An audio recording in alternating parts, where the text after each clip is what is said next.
Hello everyone, welcome to my channel. This is Android tutorial part 8.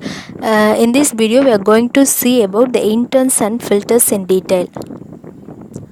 So first of all we need to know what is the definition of intent. So, an Android intent is an object carrying an intent, that is, the message from one component to another component within an application or outside the application. The intents can communicate messages among any of these three core components of the applications or activities, services, and broadcast receivers. The intent itself, an intent object, is a passive data structure holding an abstract description of an operation to be performed. For example, let's assume you have an activity that needs to launch an email client and send an email using your Android device.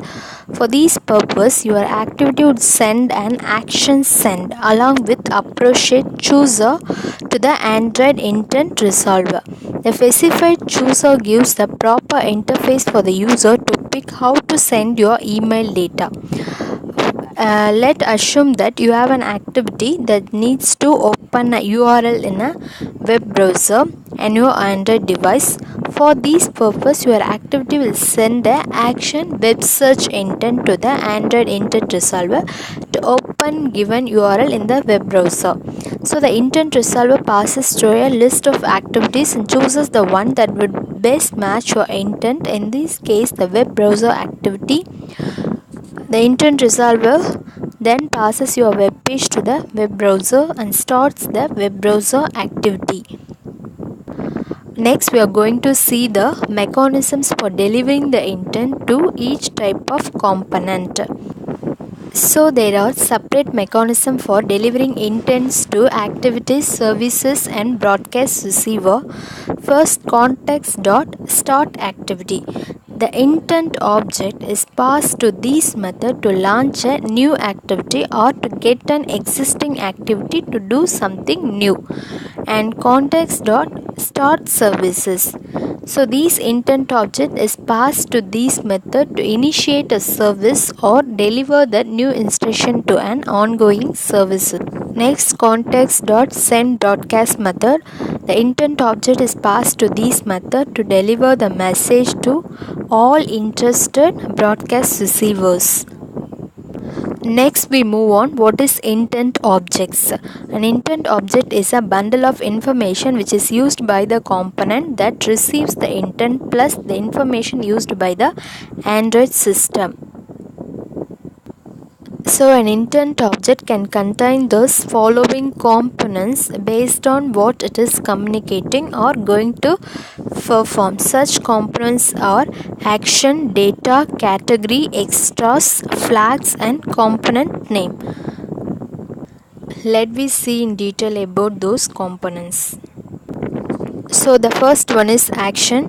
This is the mandatory part of intent object and is a string naming the action to be performed, or in the case of broadcast intent, the action that took place is being reported. The action largely determines how the rest of the intent object is structured. So the intent class defines a number of action constants corresponding to different intents. So the action in an intent object can be set by the set action method and it is read by the get action method. Next, we move on. What is data component in intent? The URI of the data to be acted on and the MIME type of that data. For example, if the action field is action edit, the data field would contain the URI of the document to be displayed for editing. Set data method specifies the data only as a URI. Set type function that specifies only as the MIME type, and set data and type function specifies both the URI and the MIME type, and the URI is read by get data function and type by get type function. Next, we move on some examples of actions or the data pass are. So the action are nothing but this action view or action dial and action edit. So the pairs. Data pairs is nothing but the content double / context / people / one. So the first action / data pair, that is the action view content double / context / people / one. It displays the information about the person whose identifier is 1. It is displayed in the last. And next is action dial content. It is used to display the phone dialer with the person filled in. Next, action view tell 1 to 3. So it is used to display the phone dialer with a given number filled in. Next we move on, action dial tell 123. It display the phone dialer with a given number filled in. Next, the action edit content. It is used to edit the information about the person whose identifier is 1. Next, action view content. It display a list of people which the user can browse through. Next we move on, what is category component. The category is an optional part of intent object and it's string containing the additional information about the kind of component that should handle the intent. So the add category method places a category in an intent object, and remove category deletes a category previously added, and get categories functions gets the set of all categories currently in the object. So you can check detail on the intent filter and below session to understand how do we use these categories to choose the appropriate activity corresponding to an intent. Next we move on, what is extras and flags component. The extra will be a key value pair for additional information that should be delivered to the component handling the intent. Extras can be set and read by using the put extras and get extras methods respectively. Next, what is flags? So these flags are optional part of intent object and instruct the Android system how to launch an activity and how to treat it after it is launched. Next we move on the component name. So it is a optional field in an Android component name object. It is used to represent either activity, service or broadcast receiver class. If it is set, the intent object is delivered to the instance of the designated class. Otherwise, the Android uses other information in the intent object to locate the suitable target. So the component name is set by the set component set class or set class name and read by get component function. Intents are classified into two types. One is explicit intent and implicit intent. So these two types of intents that are supported by Android till version 4.1. So the explicit intents designate the target component by its name and they are typically used for application internal messages such as the activity starting a subordinate service. So this explicit intent is used to pass a message from one activity to another activity within an application. So example for this explicit intent is mentioned in the slide. The intent is the class name where I is the object created for the intent class. Here the intent is moved to the target activity dot class. So to pass a message from one activity to another activity, we use some methods in Android. So one of the method is put extra is used to put a value from one activity to another activity. So it is based on key and value pair. So key is identified by the another activity. So it is mentioned, it may be any name, and the value is assigned to the key is ABC, and key 2 the value assigned to it is 1 to 3. And the next function start activity and the intent object is passed to this function. It is used to start this activity. If you miss this line start activity, only the message passed to the another activity. The activity cannot started in the display window. Next we move on what is implicit intent. So the implicit intent is also used to pass a message or open a link but in a different application or outside the application. So these intent do not name a target and the field for the component name is left blank. The implicit intent are often used to activate the components in other application. So let me see this example. Intent I, that is equal to new intent dot action view and URI pass example.com. Here the http www.example.com, this URL is not in the application, so the activity that is launched is called outside the application. So that is the responsible for implicit intent. Next, the start activity is same as in the explicit intent. It is used to start an activity. Next we move on the target component which receives the intent, that is nothing but the receiver activity. It is a target component which receives the intent can use the get extras method to get the extra data sent by the source component. So it is represented in the slide. Bundle is a class name, so the object created for that bundle is extras and get intent dot get extra. So this method is used to get a bundle of data from one activity to another activities. So extract data using this passed key is mentioned below, that is string value1 extra dot get string of key1 and value2, that is get by extras dot get string of key2. So it is the coding that we written in the receiver activity to receive those message that is passed from a sender activity. Next we are going to see the example program for intent.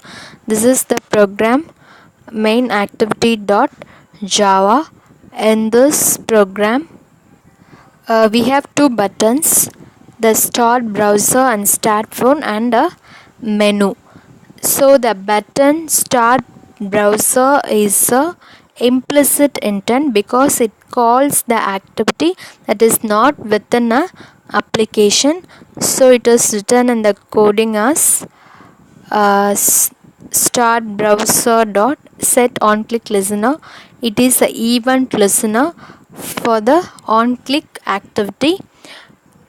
So it is represented in the line intent I new intent android dot content dot intent dot action view.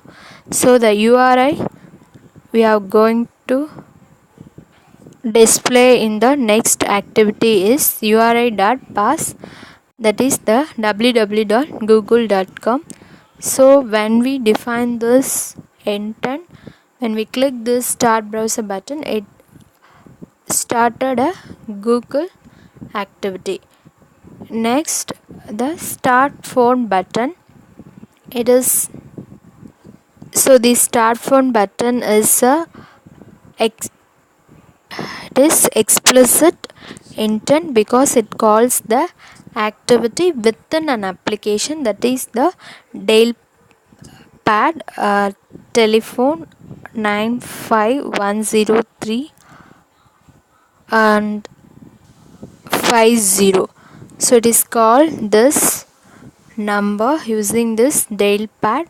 So it is calls the activity within an application. So it is a example for explicit intent. Start browser is an example for implicit intent because it internally calls a activity that is not within an application. Next we move on the activity main.xml. It is a design file in which we declared a linear layout and two buttons, one for start browser button and another for start phone. So the example for first one start browser for implicit intent and next one for explicit intent. So this is the Android manifest.xml file. In this we declared an activity, main activity. Here we add a intent filter to launch this activity.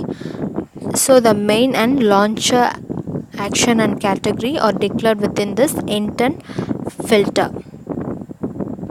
So this is the emulator window output. Now if you click on start browser button, it will start a browser www.google.com. Similarly, you can launch a phone interface using the start phone button, which will allow you to dial already given a phone number. Next we move on what is intent filters. So an intent has been used to call another activity. Android OS, it uses the filters to pinpoint the set of activities, services and broadcast receiver that can handle the intent with the help of specified set of action categories data scheme associated with an intent. So we will use this intent filter element in the manifest file to list down the action categories and data types associated with any activity, service or broadcast receiver. So this is the example for a Android manifest.xml file to specify an activity com.example.custom activity which can be invoked by either of the two mentioned action, one category and one data. So the intent filter syntax are highlighted in the color red. Here we have two action and one category and one data. So once this activity is defined along with the filters, other activities will be able to invoke those activity using either android.intent.action.view or using the com.example.intentDemo.launch action, provided the category is android.intent.category.default. Next, the data element, it specifies the data type expected by the activity to be called, and there may be a situation that the intent can pass through the filters of more than one activity or service. The user may be asked which component to activate. That's we see in the coming slide. So these are the following tests Android check before invoking an activity. So a filter may list more than one action as shown in the previous slide, but these lists cannot be empty. A filter must contain at least one action element, otherwise it will block all intent. If more than one action are mentioned, then Android try to match one of the mentioned action before invoking the activity. Next, the filter intent filter may list 0, 1 or more than one categories. So if there is no category mentioned, then Android always pass this test. But if more than one categories are mentioned, then for intent to pass the category test, every category in the intent object must match a category in the filter. Next, the data element, it specify a URI and a data type, that is the MIME media type. There are separate attributes like scheme, host, port and path for each part of URI. An intent object that contains both the URI and a data type passes the data type part of the test only if its type matches a type listed in the filter. So in this video we seen in detail about the intent and its types and what is intent filter. I hope this video help you more. Thank you for watching. Please like and subscribe my channel for more videos.